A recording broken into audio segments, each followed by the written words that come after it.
Your life is coming to an end soon anyway, right? Get the hell out of this house and go to a hospice or something. This is our house now. My husband looks like a demon. Yes, it is. We're going to live here for you, so be thankful. A sick person has a dedicated place, right? So is his adulteress. If I were a really sick person, I might have jumped on both of them right then and there. Listen to me carefully. This is hell waiting for you guys. Can't you cook better food? One day, Mark, my husband, suddenly complained about the food. We were about to turn 60 and had been married for 30 years. I thought we had gotten along reasonably well. I couldn't believe that he could complain about such a thing now. How long have you been a housewife? Did you make this soup from the stock? There are good ready-made stocks conveniently available these days. I don't think the taste is all that different. What kind of housewife would do that? What's that? He had never complained about my cooking before. He was an old-school traditional man, so he never really expressed his feelings. I had come to understand that if he ate it all in silence, that meant it tasted good. I couldn't fathom his sudden criticism. When I was done, he stood up holding a bowl. As I watched him with curiosity, he threw the soup into the sink. What are you doing? As you can see, can't eat this crap. He triumphantly waved the body in the air. How dare you throw food? The kids are eating it just fine. I feel sorry for them. You've made their taste buds weird. I can imagine how bad a housewife our daughter is going to be in the future because of you. Oh my God, what is wrong with you? You're not the kind of person to say such horrible things. I've always been like this. I've been putting up with you for the past 30 years, but now that I'm turning 60, I'm realizing what the point is. I should enjoy the rest of my life more, so I'm going to do what I want. What are you talking about? After saying what he wanted to say, he walked out of the house. My children and I were stunned. He did not come home that night. Since then, he only uttered the words, shower, dinner, and bed to me. No matter what I said, he either ignored me or replied coldly. I couldn't get a proper conversation going. If I pressed him, he would be like, shut up, don't tell me what to do. You should just shut up and be an obedient housewife. And quit your meaningless job too. He yelled and grimaced at me. Seeing the devilish expression on his face, I was horrified by the change in him. He used to be mild-mannered. What had happened to him? My question was easily answered one day. It happened really out of the blue.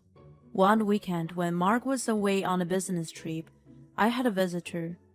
The doorbell rang repeatedly, and when I answered it to see what was going on, it was a strange middle-aged woman. A young man was accompanying her.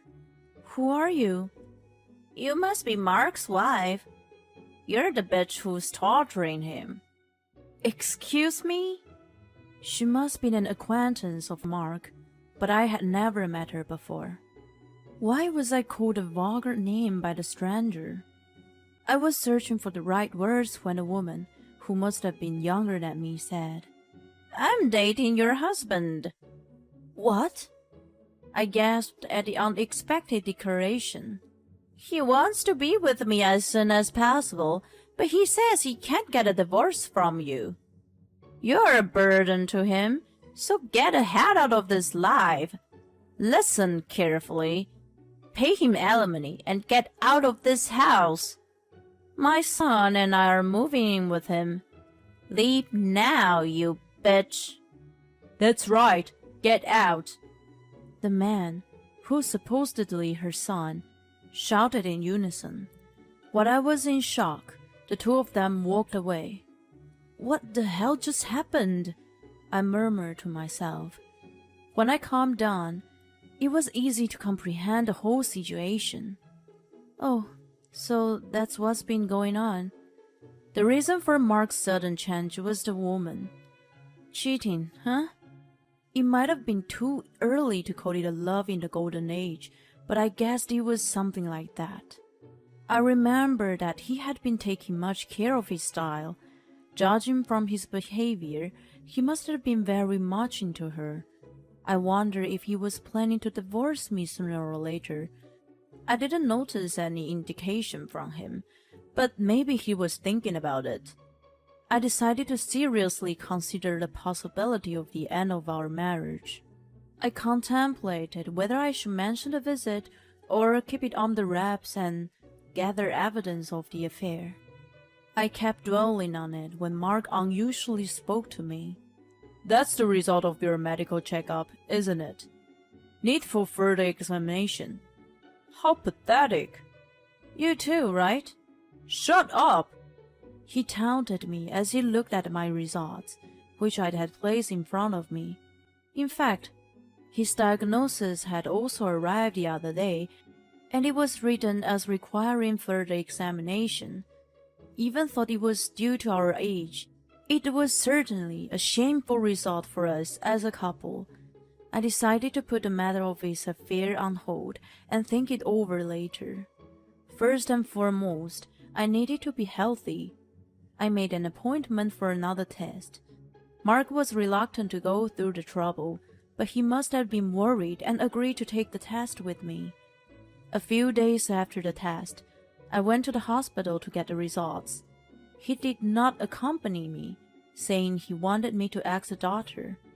When I entered the room, the doctor greeted me with a serious look on his face. I got a bad feeling, which turned out to be true. I don't remember how I got home. I just remember the past years with Mark flashing in front of me. My love for him had cooled off, but I still have some affection for him. The unexpected situation brought tears to my eyes without my knowing it. How could I explain it to him and our children? I racked my brain, but I could not come up with a good idea. Mark came home late at night when I was sitting idle in the living room. I wondered if he had been with his adulteress again. He ignored me as usual, but I had to tell him. Honey, I have something important to tell you. He must have sensed the seriousness in my voice. He sat down across from me, a little bewildered. I was at a loss as how to start the conversation, and he spoke up first. What do you want to talk about? I'm busy. Do you want a divorce? As long as you pay me alimony, I'll divorce you in a heartbeat. I'm sorry? You already know, don't you? I'm cheating on you. Yes, I'm crazy about her. She's young, beautiful, and a great cook. Her son is a very nice young man too, and he calls me dad. I really regret marrying you. I should have gone for a more beautiful, good-natured, and modest woman who would have respected me. He went on and on. Well, pardon me for not looking good and being a crass woman who disrespects you. You know yourself well. Oh, come on. That was not the part where he should have been impressed. I wanted to smack him. I'm not thinking about divorce. Ugh, then what's it about? At least, not yet. I have something more important to tell you. The doctor said it's really bad, like half a year to live bad. What? His jaw dropped. Listen to me calmly. The results of the tests are quite alarming.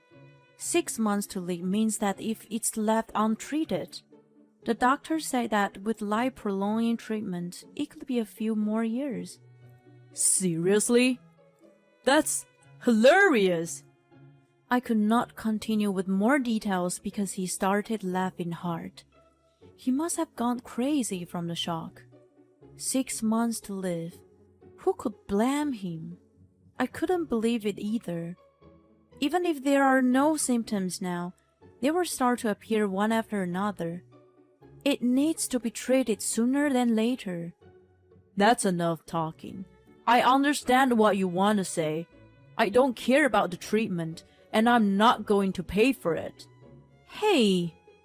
I was shocked to hear him say such a careless thing. He was still smiling. I guess you were going to say we should spend some quality time together for our last memory, weren't you? I realized that he was right.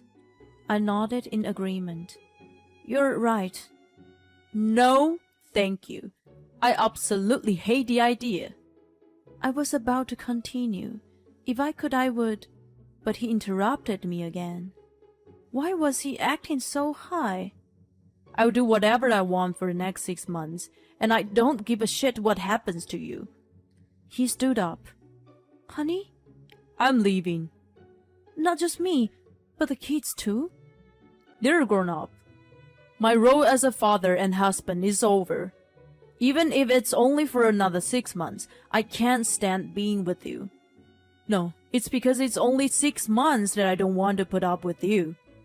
He started packing his own belongings into his bag, leaving me astonished. You're going to live with her? Aha! I didn't think there would be only 6 months left. What luck! It's a blessing from God. Are you saying you're happy?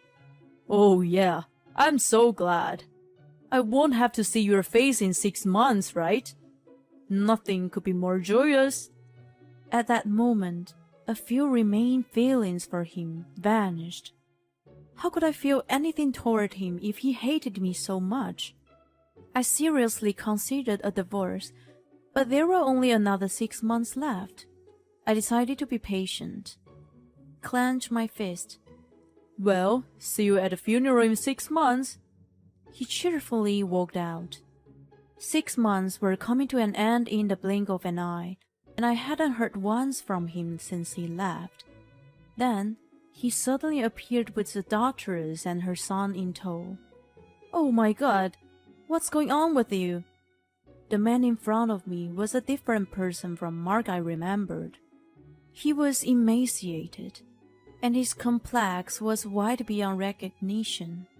His face had lost its blood, and his eyes were lifeless. It's been a long time. Even his voice had changed completely, becoming hoarse. It was as if he had aged 20 years. While I was astonished, he was smiling weakly. It's about 6 months, isn't it? I thought you had already passed away. How much longer are you going to live? Excuse me? I was puzzled by his incomprehensible question. You look well, but your pickup is coming soon, right? We'll be living here as soon as you're gone. What are you talking about? Our kids and I live here. They're already working. I'll have them leave as soon as possible. I'll take the house, so don't worry. I'm still living here. At that moment, you know what? The adulterous son pushed Mark aside and stepped forward. Your life will be over soon. It doesn't matter when you moved out, does it? Get the hell out of here and move into a hospice. This is our house now. The adulteress followed suit. That's right. Our apartment contract has already been terminated. If you don't get out by the end of the month, we will be in trouble. A sick person needs to get the hell out of here. I really couldn't understand what they were all talking about. At that moment, Mark raised his bony arm and pointed at me. By the way, you look quite well. It's been 6 months since then. Why are you so glowing? I've been feeling sick all of a sudden lately, and I don't have much of an appetite. I finally understood everything. He had been completely mistaken. Oh, my lord. Like the last piece of jigsaw puzzle falling into place, it fell into my mind with a thud. I couldn't contain myself and burst out laughing. What are you talking about? I'm healthy, of course. I'm glowing. The 3 people in front of me were surprised at my reaction. They must have thought I was bluffy and started talking as freely as they wanted. That's good for you. You're getting close to the end, and you're losing your mind, aren't you? That's so true. I don't like very sick people. They become crazy. Get the hell out of here now. Hey, Mom, I want the biggest room upstairs. That's fine. By the way, how much savings does she have? Kids are already working and earning money. She was working too, so I think she has a lot. So, can we take a trip every month? Yes, we can. They were getting excited, ignoring me. They selfishly misinterpreted the situation and spoke whatever they wished. They needed to listen to me carefully. I was about to send them to hell. I confronted them with the truth. I'm sorry, but I don't think you guys will ever travel together. What the hell are you talking about? You've made a will so that the kids will get everything, haven't you? That's too bad. We're still married. I have the right to claim my share of the estate. I'll take those words right back at you. I'm not the one who's dying. You're the one with 6 months to live. Huh? That was 6 months ago. You don't have much time left now. What do you mean? A bombshell out of the blue described exactly the situation for him. His face turned paler than it could not possibly do. I told him exactly what the doctor had told me 6 months earlier. I'm in perfect health, but there's nothing more than can be done for you. You have about half a year to live. Even with life-prolonging treatment, you will probably only live a few years. The doctor wasn't sure if there was any point in treating you. No, that's ridiculous. You're lying. I'm not lying. If you want, I can bring you to the results. You never told me. You've left before I could tell you everything. I've been trying to contact you for the past 6 months, but you never responded. It's not my fault. No, that's not true. Not true at all. Even thought he didn't want to believe it. He must have known what I was talking about. His thin body seemed to succumb to reality. They said he had 6 months, but I thought he was probably in better condition.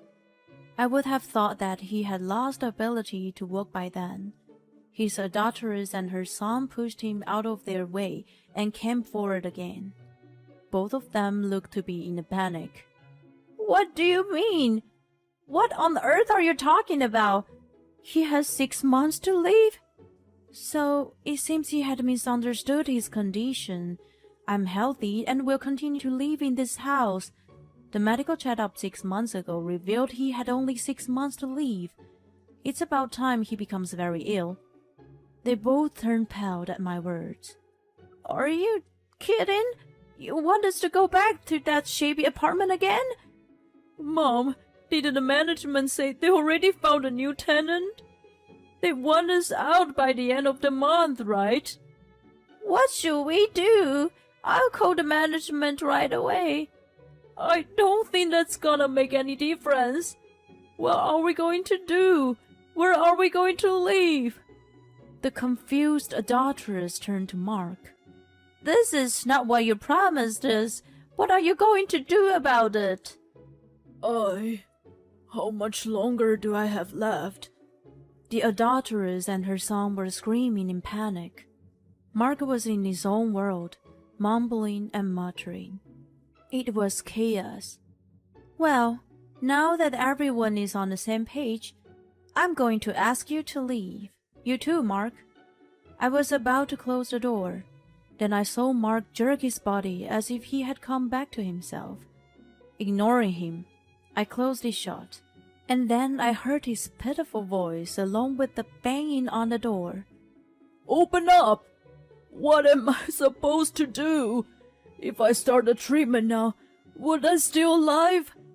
Hey! I can't breathe. My head hurts. Oh, shit.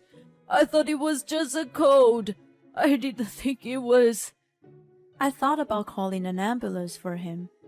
There were no feelings for him left in me, but it was the least I could do as a human being. Hey, let me in and take care of me. You're my wife. It's your job to support your husband. When I heard his unexpectedly dramatic voice, my concern flew out the window. Are you forgetting something important? I asked through the door. What? I answered him coldly. The house is in my name. Did you forget that my parents gave it to me? Oh, that's right.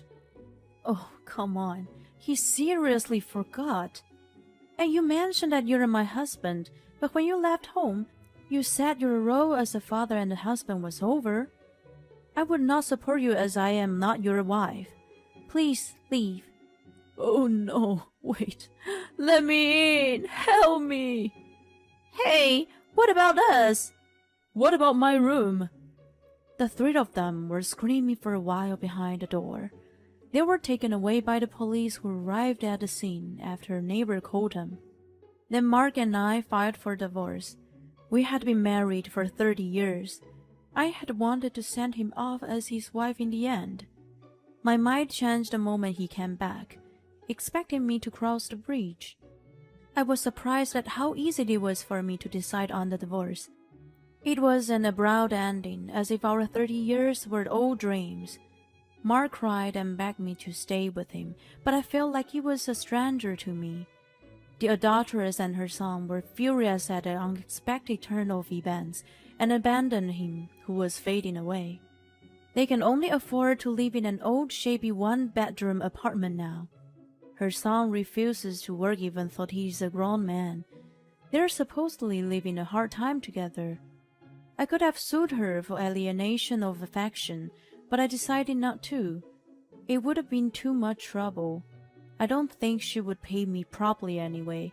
I assumed she and her son would never live a peaceful life unless they are reborn. So I move on. I don't know Mark's current situation. Even if he started the treatment now, it would be a drop in the ocean. He could have been admitted into hospice care. I got a call from him once that he was staying with his uncle for a time being, but the uncle's family apparently was not happy about it. Then I stopped hearing from him. I haven't heard the news of his passing. My kids left the house and started their own families. I'm living a happy life surrounded by my grandchildren, but who knows when God summons me. I want to be the kind of person who will be missed by friends and family. I want to end my life with them seeing me off. I doze off to such thoughts as I lie down on the porch in the warm sun.